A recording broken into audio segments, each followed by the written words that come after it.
Welcome to episode 3384 of In Touch with iOS, the show that talks about iPhone, iPad, Apple Watch, Apple TV, Vision Pro, Mac, and related technologies. I am your host, Dave Ginsburg, and we're trying something a little different this week. I've been itching to get started with Ecamm Live, and if you're watching the live stream right now, we are live on Ecamm, and we've got a great view of folks, and I'm going to be able to produce the show a little more. It's going to be a lot of fun here. So, and I got some great folks here like I always do. First off, let's start off with Chuck Joyner. How you doing, Chuck? I'm good, Dave. Nice. I love the background. And Yeah, it's very, very subtle. It's very appropriate. So congratulations on trying this. yeah, we're going to give it a shot and be able to do this. So, and also here is Jeff Gamet. How you doing, Jeff? I'm doing all right, and I'm glad to be here. And ooh, fancy effects, Dave. Yeah, I'm bringing you guys in Really full screen when you talk. A notch. Very nice. This is also here is Marty Jencius. How you doing, Marty? Good, Dave. It was kind of a light day, so it felt like a Friday on a Thursday for me, and so I'm excited about being here tonight. Excellent. Also here is Jill McKinley. How you doing, Jill? Oh, I'm doing great, and today was so rough that it feels like it's Monday all over again. There you go. Boy, howdy. Okay, how do you know that? And last but certainly not least, Eric Bolden. He is here. How you doing? And you got another bird behind you there. Right behind my head. Got to move out of the way for the kingfisher. Oh, this is so neat. I'm all involved in looking at the spots and that's exciting. Yeah, this is kind of fun. So we're going to have a lot of fun tonight. Plenty of things to talk about. Very active with beta, and we know that the event was announced. We'll talk a little bit about that, and we'll get down to a lot of other things here. But first off, we'll talk a little bit about Vision Pro this week. Wasn't much to talk about this week, other than the Apple did release the Vision Pro developer beta, and that is out. So I don't think there really was much else to talk about other than that there wasn't much added. Was there, Marty? Really nothing at all. Stability and bug fixes in comparison to Beta 7. Users would probably not notice most of those changes. And for developers, they suggest the developers at this point rerun anything they're developing to make sure that what was taken care of in Beta 7 is still taken care of in Beta 8, essentially. Mm-hmm. Anything you saw, Eric? No, it's it just feels like it's getting closer and closer, and just like little teeny changes. And so yeah, it's no Jupiter yet, but other than that, it's looking good. Yeah, I mean, we've got the developer notes in the show notes. I don't think you're going to see much when it comes to that. A lot of developer stuff, but we're getting close here. We've got a couple of weeks away from the event, which we'll talk about here shortly, and we'll just go ahead and move on. Beta this week, we have Apple did see the 8th betas of the iOS 26 as well as iPadOS 26. Developers have installed it, and as we know, it's got all the features. There really hasn't been much of a change. They're talking about this is going to be probably near final. I would venture to say the release candidate is not too far away, as we have September 9th as the event that's coming up here soon. So we'll talk about that in a bit here. But there's definitely not much when it comes to that. They also released the public beta. Beta 5 is the public beta, so there's 5 betas already for public. The public that is able to install it. So you have that as well, as well as this article here was iOS 26 beta testing is likely complete after as Apple has seeded this beta 8, and Apple didn't go beyond 8 betas for iOS 18. It's 17, 16, 15, or even so on. So this is kind of a trend I'm noticing here. So I don't see that unless there's some super big bugs, they're going to probably let beta 8 continue for probably a week or maybe two. I'd say like a week because the event will be a week from this coming Tuesday as we record. So we'll see where that goes. Anybody have any issues with iOS 26, iPadOS 26? Oh, flawless. I'm still seeing battery issues. However, I'm calling that out only because I know we're running beta and there's a lot of debug code that's running. So the issues that I'm seeing now, I think, are all related to just debug code running and not major bugs. So it's this 7 and 8 have been pretty good for me. Okay. Yeah, me too. I've been running it on my iPhone 16e, and it's just been running flawless. There really hasn't been much of any issues. How about you, Marty? Anything out of the ordinary for you on any of the betas? No, not at all. It felt that I was having some trouble with having to restart my phone and things like that with previous betas, but that has fallen off. So it's just consistent without any problems. Okay. And we got watchOS beta 26, iOS watchOS 26, as well as tvOS 26. That's out as well. Nothing earth-shattering there when it comes to that. Who knows? We might be seeing some new Apple TVs. I'm hoping. It's been long time now, 3 years since the last release of an Apple TV. So we're hoping on that one. But yeah, we'll see where that goes. And there was also another story here with it's not loading.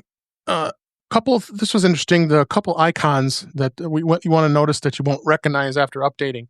Let me see if I can bring this up. I'm having a little trouble with the browser here, but no, we'll work on that later. But yeah, this was in 9 to 5 Mac. It's iOS 26 versus iOS 18. 5 new icons you may not recognize after updating.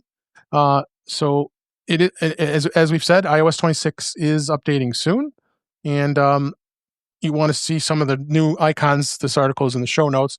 AirDrop looks completely different redesign we've talked about before, and I know, Jeff, you're going to appreciate all these icons that have changed. And I'd like to hear your comments when I go through all this. The camera icon looks about the same, but comparatively speaking to one of the old Apple Watch icons from years past in iOS, the games icon has changed quite a bit. It's got four little colors here. Image playground is a little different. Then, of course, you got which is also going to be gone, is the fully canine image that was replaced by the standard Apple Intelligence logo, which we had before. Preview looks totally different now. It's got the little scope with the magnifier as opposed to the scope with the background. That's totally different. What do you think on that, Jeff? It's a loop. The loop. I'm sorry. A scope. And sorry. Excuse me. Just letting you know. Not giving you a hard time. No, I was wrong. I was wrong. Yeah, I mean, it's simpler, but I prefer the older preview icon because it's always conveyed more information to us as opposed to just having a loop. So the new icon, is it telling me that this is an app that zooms in on things? Is it a magnifier? If you know, because you've been following along with app versions over the years, you can pick up on, that's just the loop from preview. But yeah, I mean, I think it's a cool looking icon. I just don't think it's appropriate. I'm having problems with here. I feel like Apple is trading away useful visual cues and icons for something that looks simpler and cleaner. Simpler and cleaner oftentimes is the right choice, but if you get that at the loss of useful information, then no, it's not a good thing. Yeah. Jeff, I would look at that preview icon and think it had something to do with photography. Because if I'm correct on what that object is, it's what you use to look at uh, negatives and look at spec sheets of photos that you've made, and I don't see preview as representing that at all. It's kind of misleading. That's a really good point because I hadn't even thought about it from the photography side. For me, it's from the print side because, and I'm going to totally pull a Dave here. Within arm's reach, I've got my loop. There you go. And, yeah. So for me, this is looking at printed material, which can be photographs as well. But I need to check registration on a multi-ink print. And Jill, your reaction tells me you have dealt with this special hell that is having to check, do like press checks and stuff. I used to run a 4-color magazine, and yes, I used one of those, and absolutely, yeah. Yep, and yeah, and you and no one check knows what the that screens, and yeah, Jill, you're my people. So anyhow, the loop with the image and Marty just really validated that for me. The loop with the image makes a lot more sense than just the loop. Yep. Chuck, any thoughts on this? I'm kind of with Jeff a little bit. In a number of things, not just the OS, but I see iconography being slapped up so that there's an icon, and I want the icon to tell me something or be representative of something. And so some of these, I think Jeff said it well. It's not quite conveying all the information I would like. I get the desire and the need to refresh the look of a little bit of things, not at the expense though of making them confusing. So I am unlike some of the folks here. I've only seen the articles. I have not seen them in their native habitat of the new iOS or the new OS or OSs.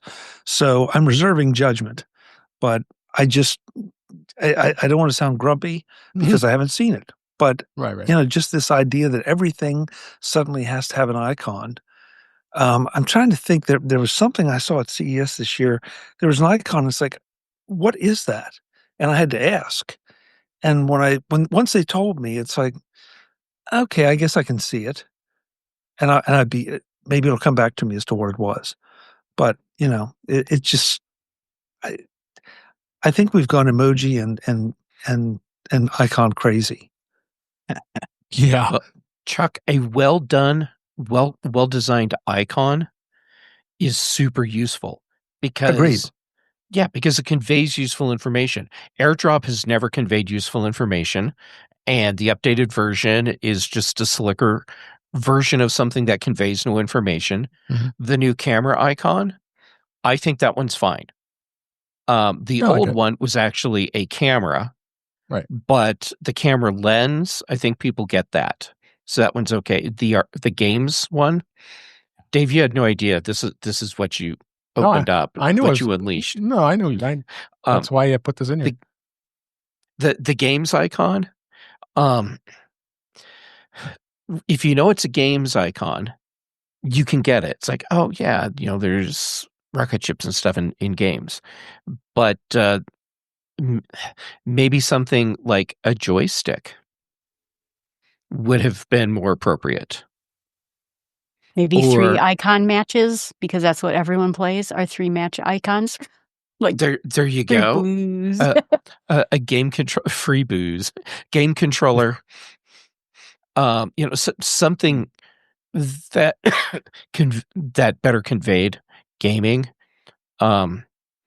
And Image Playground. The The new thing, I mean, I get it because it's branding, but if the branding doesn't convey through an icon what it is that you're doing, then it's not a useful icon.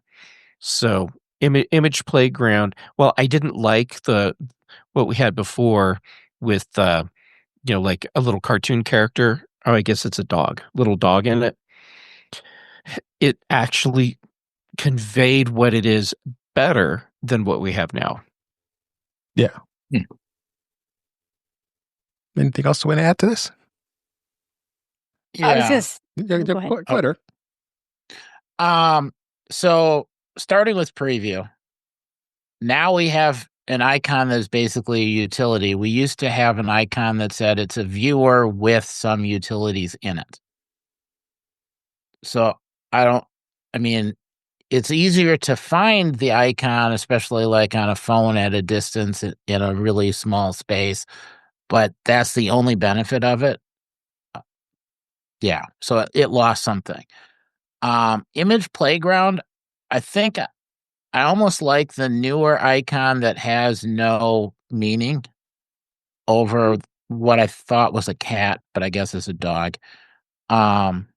Because I think that the old icon kind of restricted it to only cartoony things. And if that's all they're ever going to do, fine. But the new one, I think they can expand and do new stuff. I'm hopeful it has some growth to it. It's not as limiting. Yeah, and the new icon represents the amorphic bubble that shows up when you're trying to create something. So that makes it a little bit more generalized. You just have to make the association, having used the app, to be able to use that's the amorphic bubble app that takes me into do the image editing that you want to do. I think the difficulty now, and I'm realizing this every time I'm trying to put together a brand for the last couple of times I've done it for podcasts or vodcasts, it's hard to come up with an image that is distinct from anything else, that doesn't make it look like something else. And I think Jeff was approaching that conversation when he said icons are really important, because once people lock in on the image, then they lock in on your brand. But I think with the amount of apps out there, many of them doing similar things, cut and paste, you've got scissors and you've got a glue jar. I mean, the whole idea of trying to find something that best represents a app that's going to do the same thing that 20 other apps does is really difficult in terms of creating a branding. So maybe they go to these kind of symbolic and not direct representations of what the app does. Yeah. And we had a discussion on one of the other shows about the fact that different generations see these things differently. A phone icon like we all grew up with, everybody on this panel, has almost no meaning to, a kid today. So that's where I have a little bit of sympathy for some of the icon designers trying to figure out, okay, how will people understand this, now and going forward? My thought on it was that I like looking at people's desktops. I don't know why. I like to see how they organize their phone.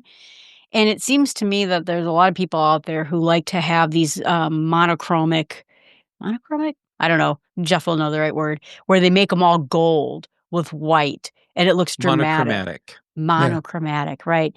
And these are easier to do that with than the ones that they had before. And there's just a lot of people who like these really dramatic two-tone things. And it's not me. I like the colors. I will say that I didn't like the new one with the replaced cat. I don't know what that is. In fact, I looked at ChatGPT. I'm like, wait, is that ChatGPT's logo? And I'm like, okay, no, that's not it at all. But oh, that's the problem right there. Yeah. And you're probably not the only person that has thought that and will think that when the official release comes out. Yeah. And then Game Center, I never understood Game Center. What are the color dots? Are you paint drops? Are you what are you anyway? Same. Yep. It was a really bad icon that's been replaced with an icon that tells me I can get a fly to the moon. Right. But that was my thought. All right. Well, we got some. Yeah, Go ahead. I got to add one thing, Dave, because I'm looking at the image playground, the old image playground versus the new image playground, and now that's one that is really difficult to convey because we just haven't. I mean, yes, it's out there and it's been out there for a little while, but even the old icon was okay. That didn't really tell me anything. The new icon doesn't tell me a whole lot either. As far as image playground, but I absolutely am not smart enough to make a suggestion and say, this is what, would it be good to have, I don't know, a paintbrush on a swing or something? I mean, I don't know what you would do with image playground except I've got that image in my head. Yeah. You're welcome, Jeff. But something, in other words, create something and then stick with it. Yeah. Create something unique and just say, okay, this is what the image playground icon is. Now I've got this weird little something staring at me. Yeah. I was thinking of avatar. A lot of people like to make avatars that they can put on their social media and things like that. And so I thought of a person with the little farm hat on and a background in the back and maybe a paintbrush, but again, I don't think it looks good with the monochromatic icons if you get too detailed. Yep. But yeah, I don't know. Design is hard. Design is hard. Mm-hmm. This is why the save icon is still a floppy disk, and people don't associate it with a floppy disk anymore. Right. It's just the universal symbol for save. That's true. And that's fine, Jeff. That one's not abstract, but it's come to mean that. And if you change it, there's going to be a lot of adjustments and a lot of people calling tech support. Yep. Mm-hmm. One is a function essentially, and the other things we're talking about are apps. That's true, but they're both symbols that convey information. So I guess that's my obtuse way of saying changing something just for the sake of changing isn't necessarily a good idea. Yep. 100%. Agree. All right. Great conversation about that. I love it. Jill, you put this article. I missed this one, but I'm glad you put it in here. This is about iOS 26 that you can remotely control iPhone camera with your AirPods. Apple's iOS 26 update brings an unexpected camera trick to the AirPods 4 and the AirPods Pro 2. The ability to control your iPhone photo and video capture using the AirPods stem gestures. The new camera remote feature essentially turns your wireless earbuds into a handy hands-free photography tool. And there's a good description of how it works. Have you tried this, Jill? Because you did share this with us. What if so? Let us know. Yeah, I did not try it because the article I think came out today mid-work. But I was intrigued because primarily I've been a photographer for a very long time, and all of us remember setting up a camera on a tripod and then running back and then hoping you're in the right spot. And I thought, first they did it with the watch and now they're doing it with the AirPods. And I think it's just nice because people want to get good family pictures of everybody in the picture. And I thought, good for them to think of an easier way to make that happen. Although then now you have someone wearing their AirPods while in the family picture, but yeah. Anybody else? So if you trigger it, you can't just pull the AirPod out of your ear. It has to stay in. Yeah. For the picture to work. I would think so. Because that's how it works. I would think so too. Because here's my logic, and I admit it's probably very flawed. You've got it in your ear. You do the gesture that initiates the countdown. So the countdown's happening on the phone. Take your AirPod out of your ear, the countdown's still happening on your phone. Mm-hmm. Right. I think so. I think that'd probably work. I'll try it next time. I just think this is possibly a great new way to spy on people without them knowing. Okay. Well, you can already trigger your camera with your watch. That's So true. this is just this just takes it to a little bit different level. So I wonder instead, how many people have watches so versus instead of AirPods. just doing this at your watch at your wrist level, you just kind of reach a little farther to your ear and tap it instead, right? Yeah. So your either head is in the so far picture, up there. you're holding your ear, or you're staring down at your watch. The outcome, you decide which one you want. Yeah, because you have to look at your watch, whereas on your AirPods, you just feel and do it. But you can do the countdown on your watch. So if you look at it and it starts counting, then you put your arm down real quick. Right, Marty's kind of right though. I mean, if you have the phone positioned somewhere, you could be just looking at your phone like you're reading it and stuff, and you just go like this, and they wouldn't even know you're recording them because they think that you're looking at your phone, and you just be going like this, and yeah, you're kind of right, but that it might be a secret video recording that they don't know about. Oh, I would leave the room and do it. Nice. That's when the fun stuff happens when I leave the room. Yeah, how many times have you done this, Marty? This is the article just came out today. Cut me some slack. But Marty, have you done the thing where you could put your AirPods in and then put your phone on the table and then walk out and then hear what they're saying about you at the table? Ooh, no. Yeah, I figured you'd like that. Thanks. That method works really, really well if you get stuck at a conference. One of the ones where they have the walls are open for ventilation at the bottom, but the room heats up because there's too many people.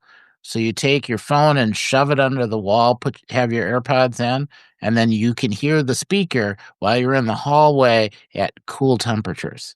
Oh, okay. Really nice. Right up to the point that somebody picks up the phone and runs with it. Geez, I just came up with this crazy idea. You guys have turned it into an art form. Right? Oh my gosh. But yeah, this just seems kind of fun. So yeah. No, I'm glad you added it. There's going to be. I mean, we'll be continuing on talking about all the new features and all the OSs. It's going to be plenty to discuss and plenty to look at. And again, I've been trying it for a while. I've got 2 devices on. I've had iPadOS 26 on my iPad. It's been flawless. I haven't had any issues, knock on wood, at all. And I have my iPhone 16e. It's been running the beta on my iPhone, so it's been great. So I have not seen any this beta cycle. There really hasn't been a ton of problems that I can recall as we've been talking about this. So hands down, this has been the best. Yeah. I think it's been pretty solid, this beta cycle. So, so then also, there was, Xcode got released. I know, Marty, we were talking about this on Vision Profiles here, where was Xcode going to come out? So it's, the latest version of, for Xcode 26. That's, beta 7, they're calling that one. It has a GPT-5 support and Claude integration in the Xcode. Those are some of the features that developers can take advantage of. With ChatGPT in Xcode now supporting GPT-5, developers can now choose to start conversations in 4.1, or 4.1. 5 is the default option with the 2 models to select from. And to optimize for quick, high-quality results, Apple says that it will work with most coding tasks. So when Xcode 26 officially launches, the app will support coding help with either ChatGPT or Claude, providing users the options to use their favorite chatbot. Developers are also going to be bringing their API keys to other providers to run local models on the Apple Silicon Macs.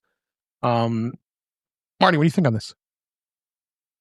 Well, I think it does a couple of things. I mean, the last update just earlier this week when we had a developer beta update on Vision OS to Vision OS 8, one of the complaints or the comparisons was they're still running the Xcode's beta 6. Right. So it's bumped it, this article and your information says it's been bumped up to Xcode, it's been bumped up to beta 7. The other thing that I find interesting is we've had discussions before on this show and also on Chuck's show about what's going to happen with Apple in terms of their AI and what are the possibilities of them purchasing a company or incorporating a bunch of companies or letting users choose what company they want to buy into to do their AI stuff. And it looks like they're building these options directly into X, or the possibility of them doing it directly into Xcode. So could be a hint of the future. Yep. What your thoughts, Jeff? I'm wondering if this addresses antitrust concerns or potential. Because Apple's building in support for developers to use competing products. Yep. And I'm also curious if this will give Apple the potential legal ammunition it might need should we see Gemini become part of the S-Lady.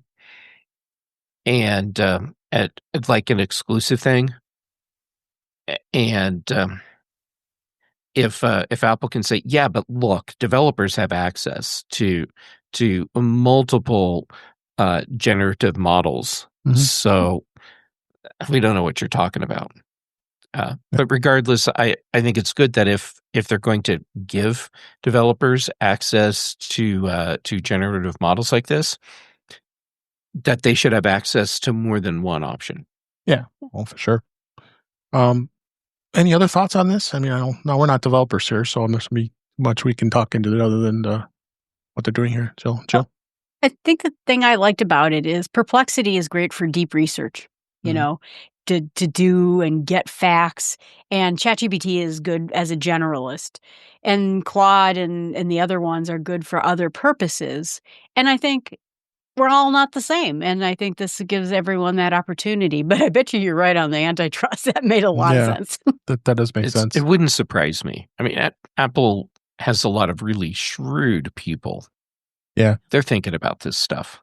Oh, no question. Yeah, and Apple sees which way the wind is blowing. And, to continue to pursue things that are completely closed, or at least don't give some options to open them up, is just going to continue to bite them. And we can have the privacy discussion or the performance discussion, but at the end of the day, there's still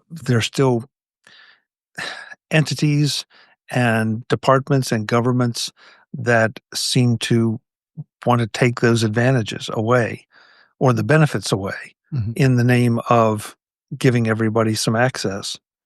So whoever said it, I think it makes a huge amount of sense to build it in and have it there and then implement it if needed or if desired. Yeah. I was having this one random thought about it is coming from the Microsoft world. The MO from a Microsoft person's world is Apple's closed. It's a closed garden. They just want their own thing and they don't want to do anything with anyone else. And to be honest with you, I have been surprised how that is not true at all. That Apple is very much in all these apps, all these devices. My friend, I gave her my old MacBook, and she said, well, I suppose I can't use a Logitech mouse with it. And I'm like, of course you can. Yeah. Of course you can. And she said, oh, I figured Apple would just let me only make Apple things. And I'm like, nope, that is completely wrong. Look, I'm losing a Microsoft mouse. Isn't closed at all. Right. Yeah, Microsoft isn't closed at all. No. Right. That's what I'm saying. It was complete rumor on my part, and I was delighted to see how Apple is just not that. Yep. All right, let's go ahead and move on to this week in touch with Mac. Apple did seed the 8th beta of macOS Tahoe developers for testing purposes. On the heels of the 7th beta. We know all the new things are in here, and we aligned all this stuff. I know the liquid glass redesign still is. Not everybody's too excited about that. I know Jeff isn't very excited about it, right? No. It's no. Okay, here's the problem that I see. Mm. And it's that there are visual issues with the whole interface design right now. Mm-hmm. And I think for people with vision issues, impairments, whatever, there are issues. The first thing that I did when I started using iPadOS 26 developer beta Mhm. was went and flipped the lever that decreases transparency and the other one that increases contrast. And it was because the whole liquid glass thing was there wasn't enough contrast, and I think there still isn't enough contrast. Anyhow, I'm kind of meandering around.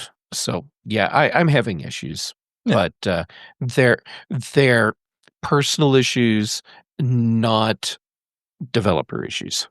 Got it. Jill, you've been working. I think Tahoe's been running pretty solid. I've been running it on my work computer. I've had pretty much flawless use on it. And, Yeah. Absolutely flawless. And in fact, this is my production Mac Mini, and I am going to upgrade it this weekend. I am so thrilled with it that I'm just going to upgrade it. I don't care anymore. There you go. I just realized a problem with the whole premise that I'm having with liquid glass on the Mac. And it's that all the developer beta stuff that I have seen has not been on a Retina display. Which does tell me that even if it's a lot better on a Retina display, Apple needs to take into account there's a lot of people that are using high-resolution displays that are not Retina. Yep. But Jeff, I refresh my memory. Apple doesn't have a great track record of recognizing a lot of the legacy machines from certain standpoints.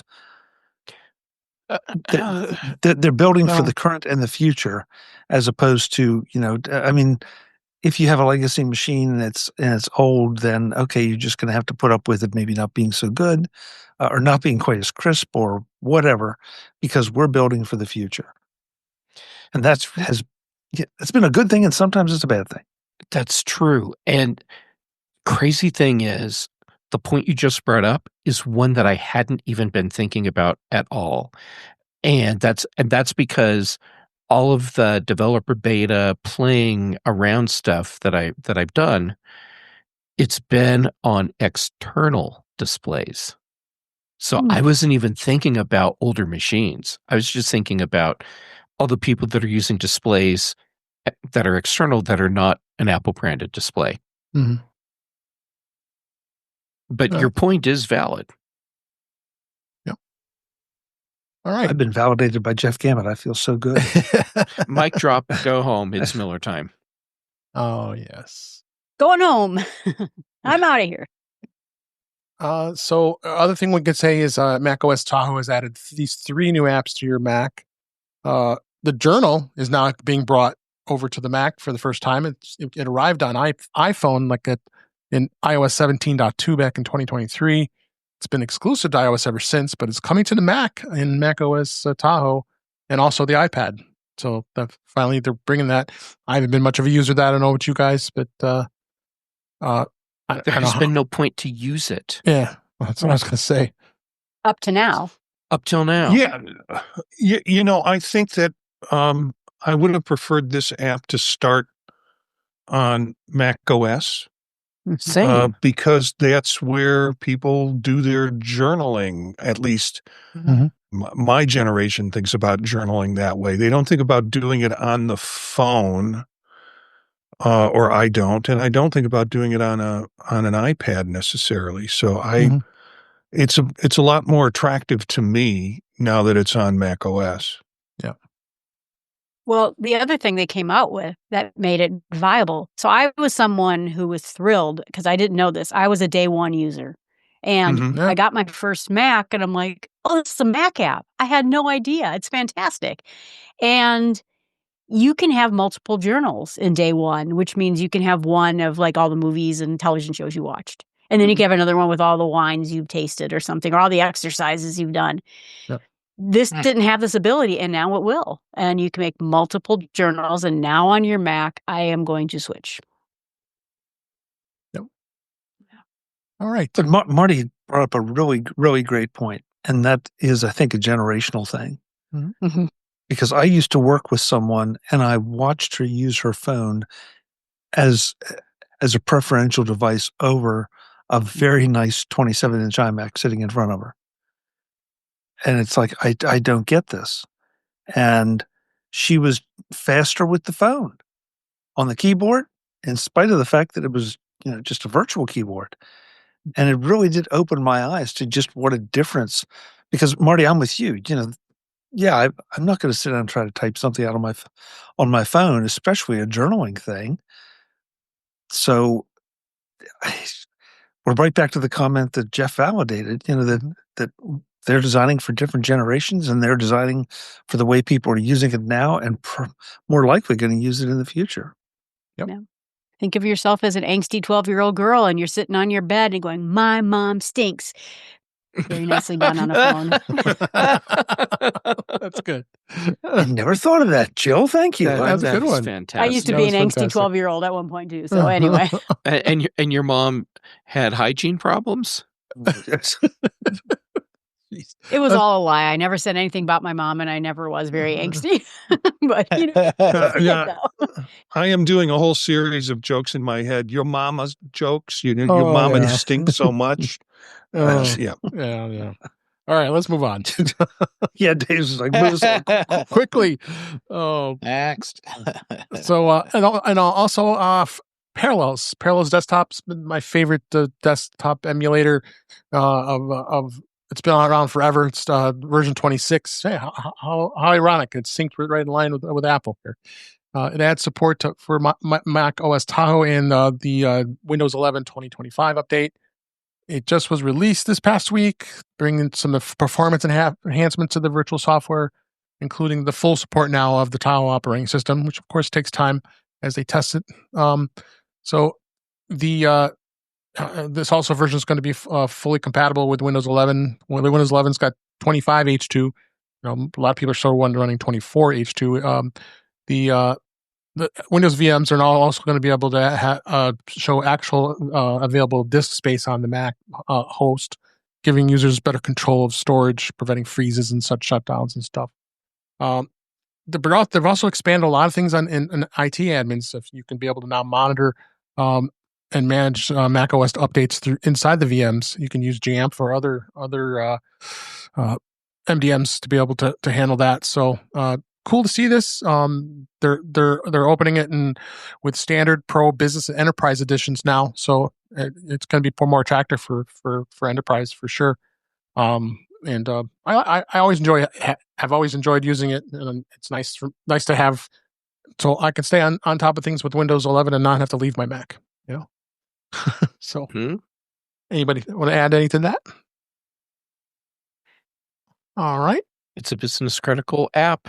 Yep, it sure is. Virtual machines are super important for a lot of businesses. And not only can you run Mac OS and Windows, you can run Linux. So there's another a great thing to have, because people may want to run a Linux version, and you can run pretty much any of the ARM-based Linux versions too. So you're running the ARM-based version of Windows as well, Windows 11, and Apple and Microsoft's been they've been supportive of that, because they know processors are changing. 64-bit and 32-bit, those old days, 32-bit applications, and Microsoft Office has finally moved to 64-bit. But of course, when you have companies that don't upgrade applications that are still running the cruddy backend on 32-bit, you can't upgrade it because it isn't going to work.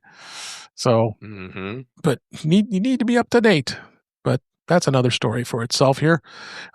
So let's talk about the event that was just announced. Apple has officially announced September 9th. Awe dropping is going to be held. It's definitely always an iPhone-centric event. Tuesday, September 9th. It's going to be at the Apple Park campus in Cupertino.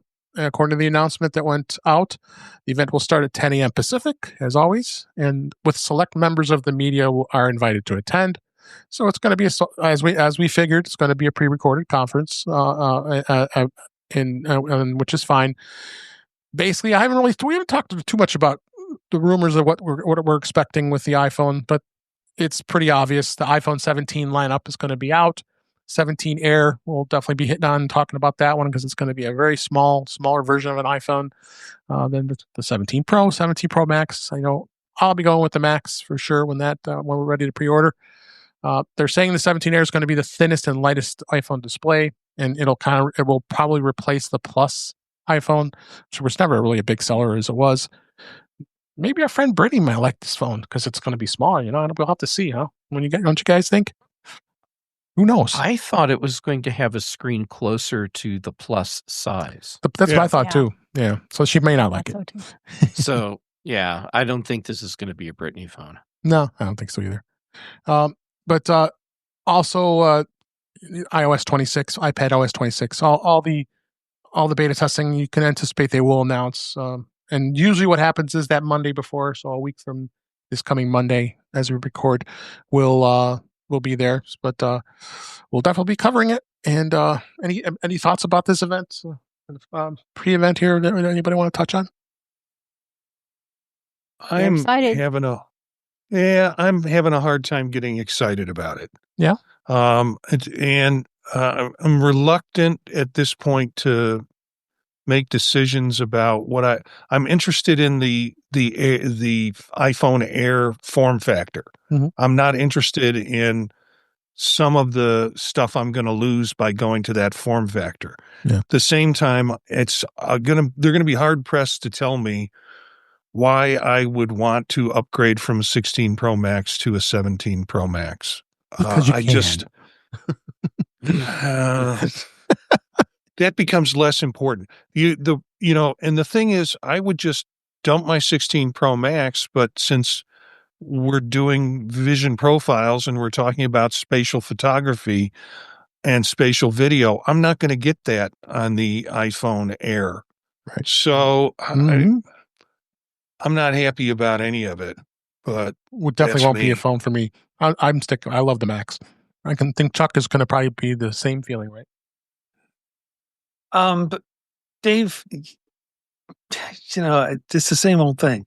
I want to see what the 17 Pro Max brings and what the 17 brings.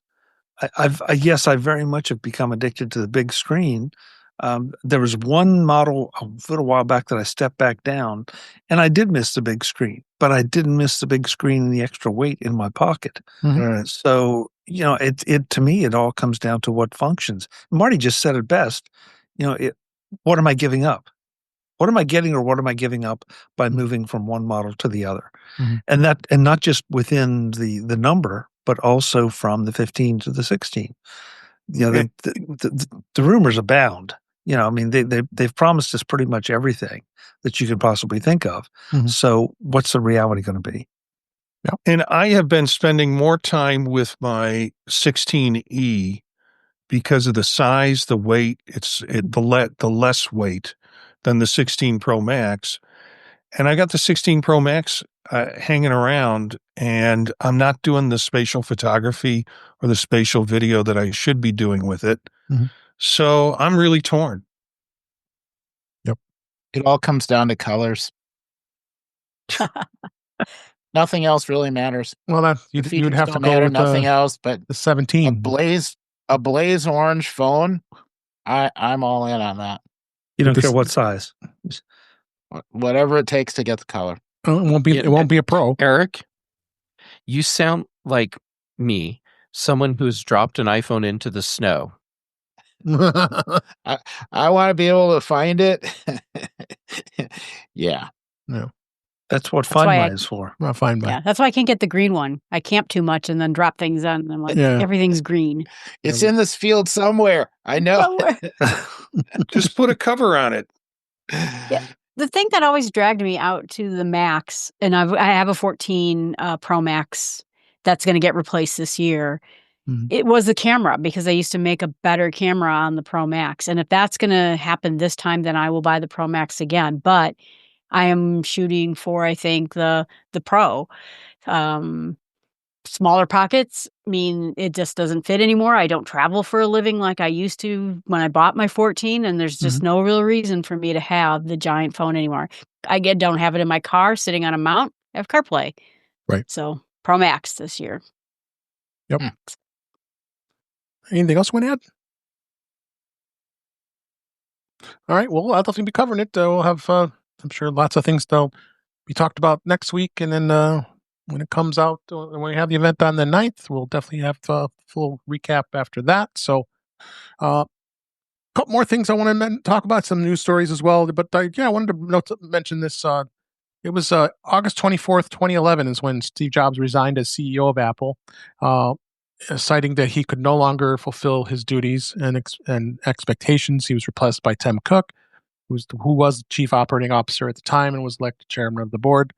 And we're just remembering that when that happened, and I remember, I think all of us remember it very vividly when that happened. I remember Tim Cook going on stage for the first time when he, and you could tell he was a little nervous. It wasn't something he was too used to doing public speaking, but boy, has he gotten a lot better, huh?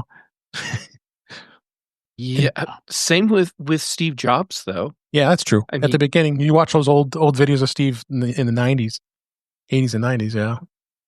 Yeah, watching him throw a camera at one of his engineers in the audience during a keynote. And yeah. So that was that's a bit of a memory here. So let's go a little bit of the news stories before we wrap up this week. So Apple TV Plus, if you don't know, I think it happened this past week. They are raising the price on Apple TV Plus, this individual subscription from $9.99 a month to $12.99 a month. It's coming in the next few days, but all of a sudden, when people cancel, you're getting this notification: "Hey, you can get you can get the Apple TV Plus for 2 months at $5.99 until it goes up at $12.99 when the cost resumes." But I mean, just like anything else, I mean, things are going up in price. You look at all these streaming services; it doesn't matter who it is; they're raising prices on this stuff. I mean, I just saw Microsoft is not this little different comparison, but Microsoft 365 is now going up from the family plan was $99.99. Now it's going to be $129.99. I saw that the other day. I'm like, crap, I don't want to pay that, but I need it. I can't not have Office and what I do. So it is what it is. But things go up. Chuck, what do you think? Charlotte Henry and I just did a TV Plus talk. That's right. That will be out tomorrow. Good. And we addressed this issue. And for me, it all comes down to the value. Right. Do you get the value out of it? I mean, I want to be careful here. This is just me. They could raise it to $20. And if I'm getting the value of it, then I'll pay it. Just like I wouldn't pay you a dime for ESPN. And that doesn't mean it's a bad service. It's that's just not my thing. You're not a sports fan. So, so take a good hard look at this and figure out. But when you look at the shows that are there, if you haven't tapped into some of the really great shows that have already been released, and if you look at what's coming in the next few months, and they keep announcing things that look very intriguing to me. Mm-hmm. So, I feel like they've sort of evolved to a point where they have enough of a catalog, both a back catalog and a current catalog, that they can slide into the range of some of the other big streaming services. And their hook is the quality of the shows. Mm-hmm. I mean, if you think about Netflix or maybe Disney, Disney obviously has Marvel and what's the other one? Star Wars. Yeah. And so, that's their big hook. In my opinion, Apple TV Plus's hook is, first of all, a great set of genre shows, but more importantly, just a great set of shows, top to bottom. Jeff, your thoughts? Chuck is spot on.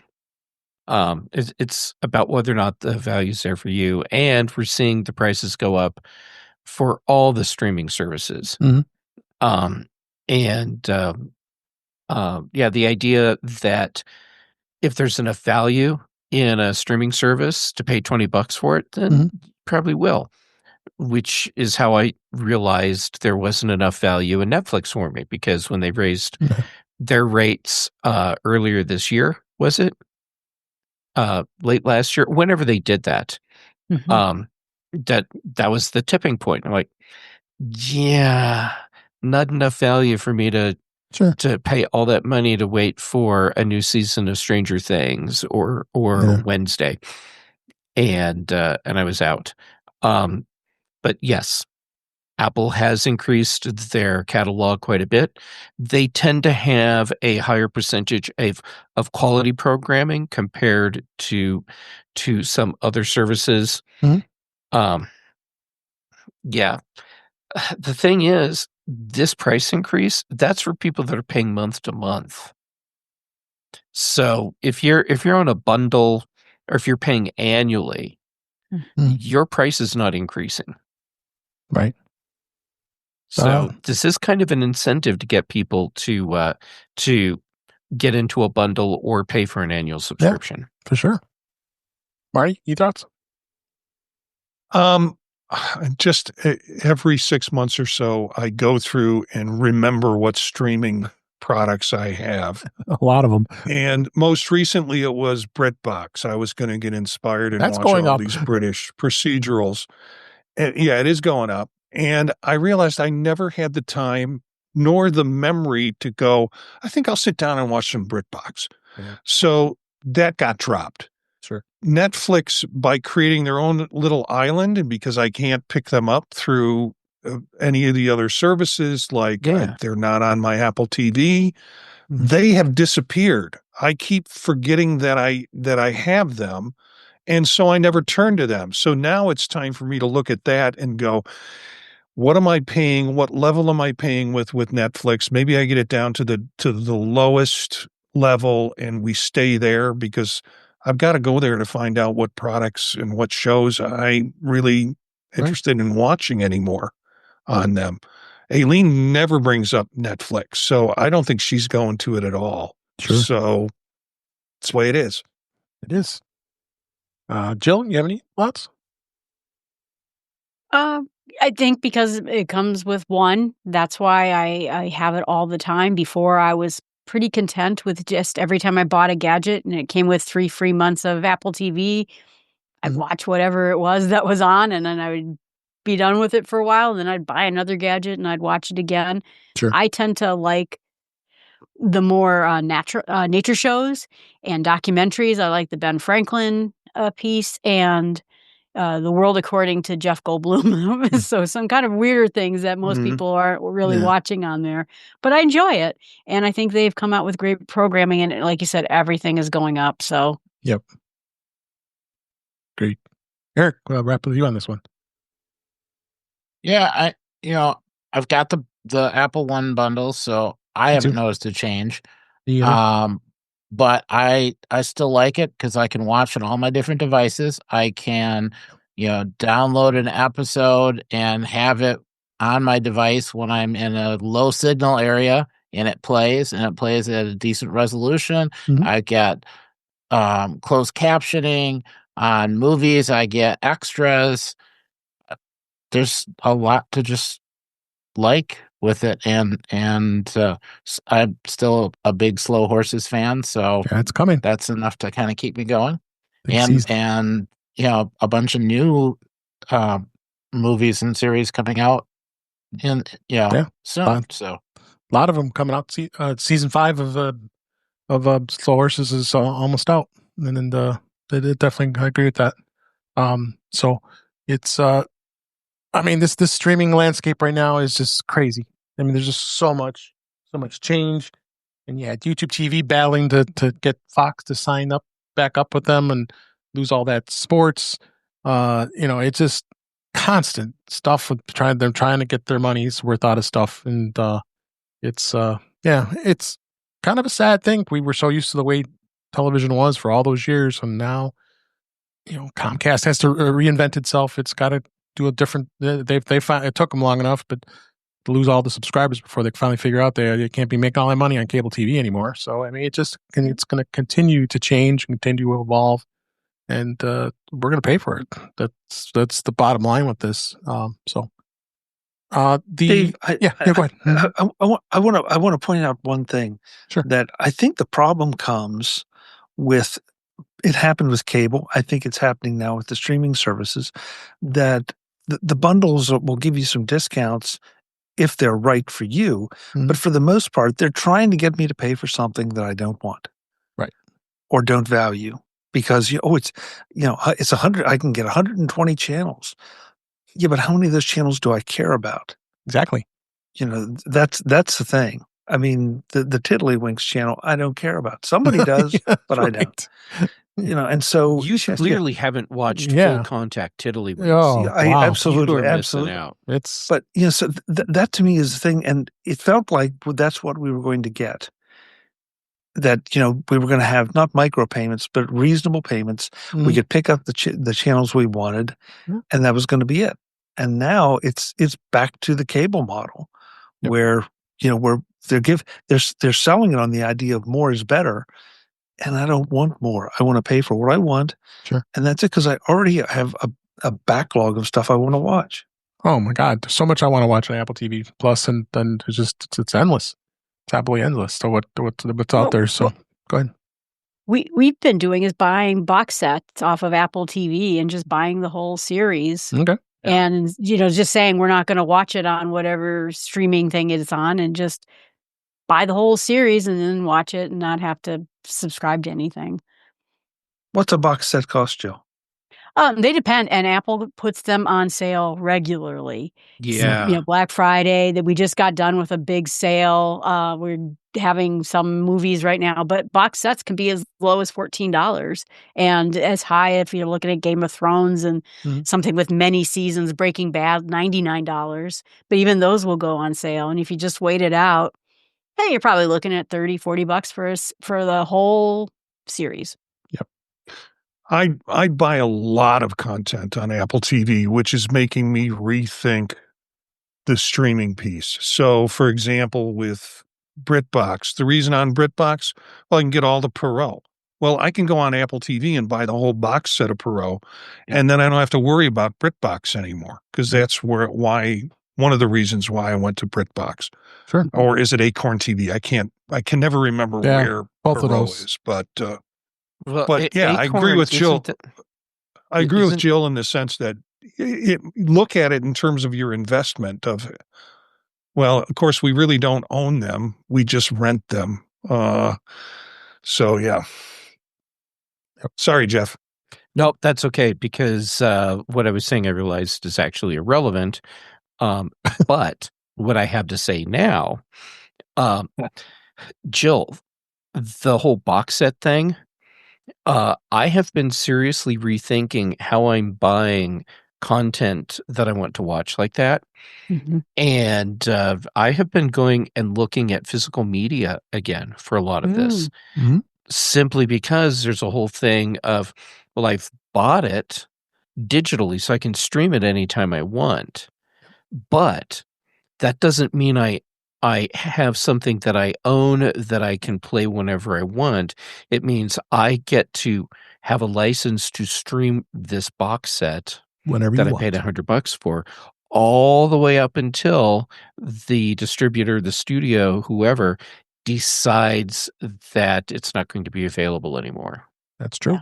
Well, not only that, but we've seen someone, I can't think of the episode, but say like Star Trek, the old generation, right? The original Star Trek. Uh-huh. Well, that's not appropriate anymore. Nope. So we yanked that episode. And Right. and you don't know what right.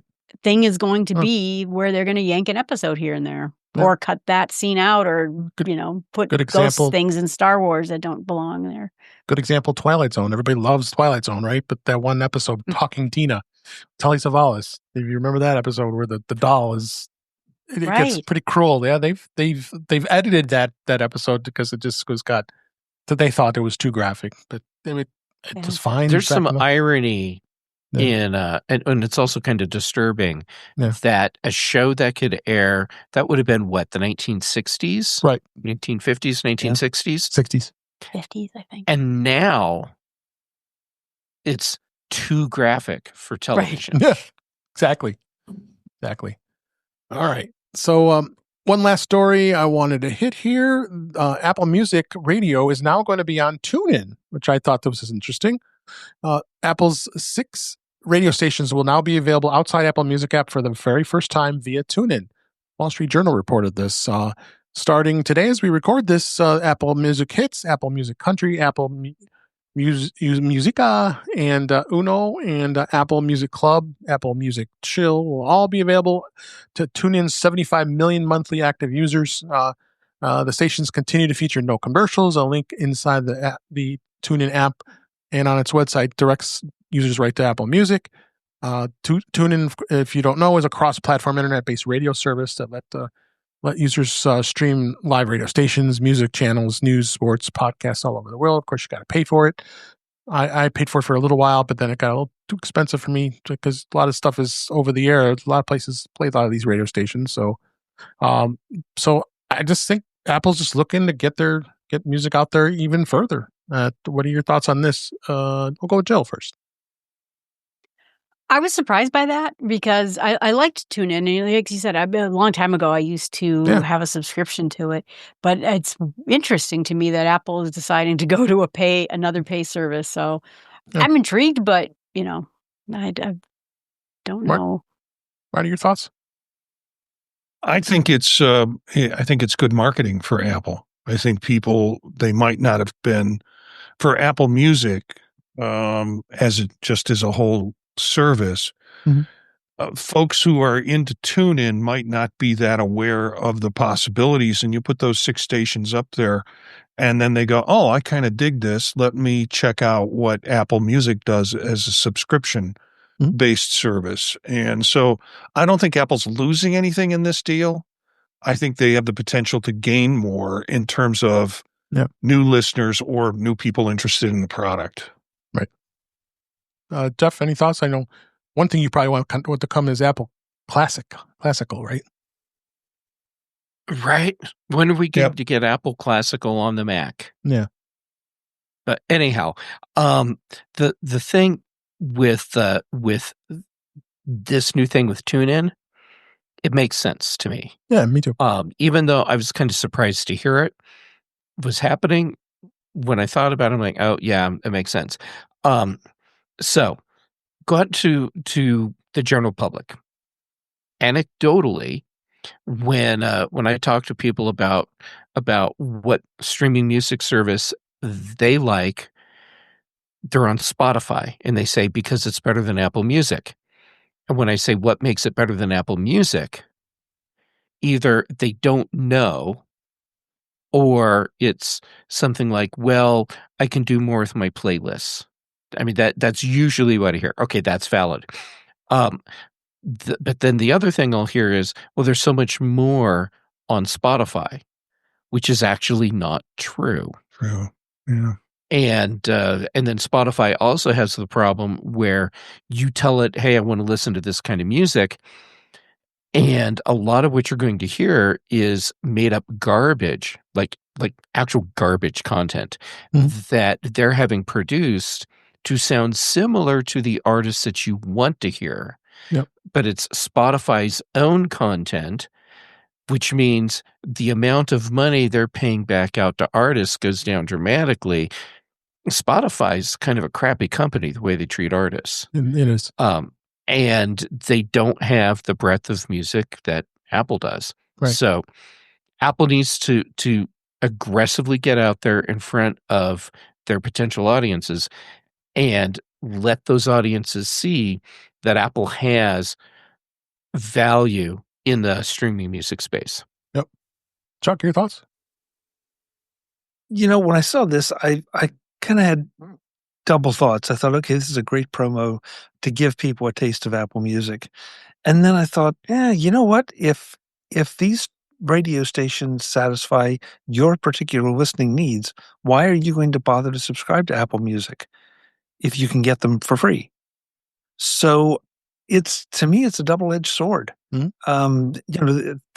First of all, I'm a much more intentional listener, and I don't remember the last time I listened to radio of any kind, streaming or terrestrial. Yeah. So, but I do know a lot of people that use this kind of thing as wallpaper, sonic wallpaper, and they may be fine. And does that steal subscribers from Apple Music? I don't know. Nah, I don't think so.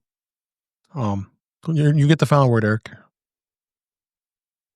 I think just getting Apple Music out there as a choice and maybe getting a few coffee shops or somewhere else to use it as the source of their music is worth everything. Because otherwise, there are people that just aren't going to encounter it. Yep. All right. So before we wrap up, I wanted to make sure I mentioned MacStock. MacStock 9 has ended, but the digital pass is now available. You should go check it out. It's got all the great sessions we did from July 11th through the 13th of this year in 2025. All on-demand recordings are available. You can watch them whenever you like.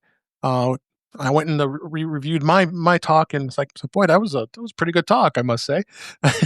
I know, a little self-righteous, but It was. yeah, I thought it was, yes. But there's so many great talks in there, Jeff, Chuck, Marty, Jill, all of us here, many of us here spoke, and there's some great places to go and watch and check out. So you may learn a few things too. So, but go to macstockconferenceandexpo.com. We have a link in the show notes here.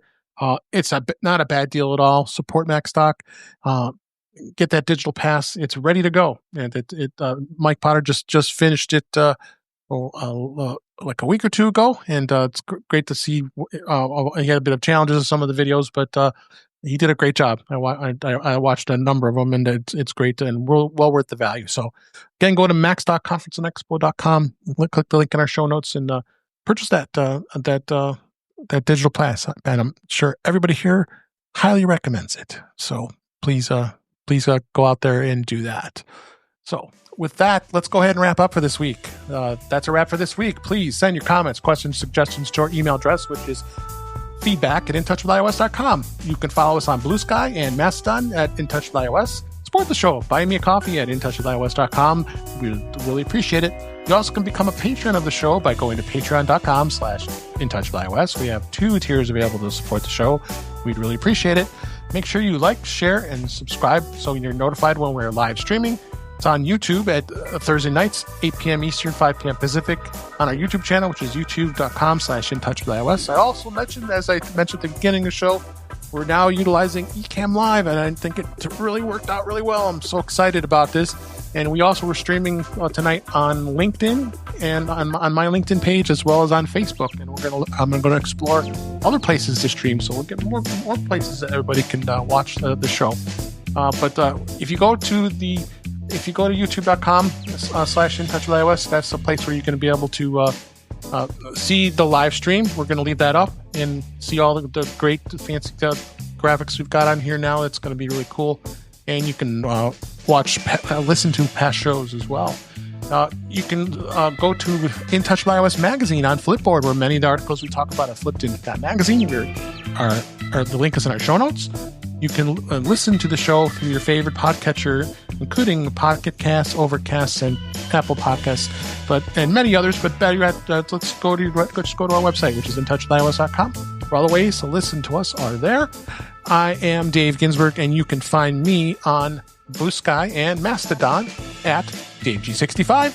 And we'll reverse it here. And Jill McKinley, so glad you're here. Where can people find you? Thank you for having me. You can find me. My main podcast is Start With Small Steps, and then I have another one that's Nature, which is Buzz, Blossom, and Squeak, and they're both on podcast and now on YouTube.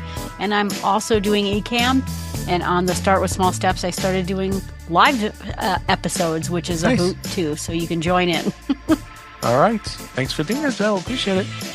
Eric Bolden, so glad you were here this week. Where can people find you? It's great to be here. I can be found on Mastodon at eabolden@mas.to. On Mondays on Vision Profiles, Tuesdays on Mac Voices, Thursdays here and In Touch with iOS, so I cover all my OS bases throughout the week. Yes, you do. Thanks again for being here. Appreciate it. Marty Jencius, thank you for being here, and appreciate you being here as well. Where can people find you?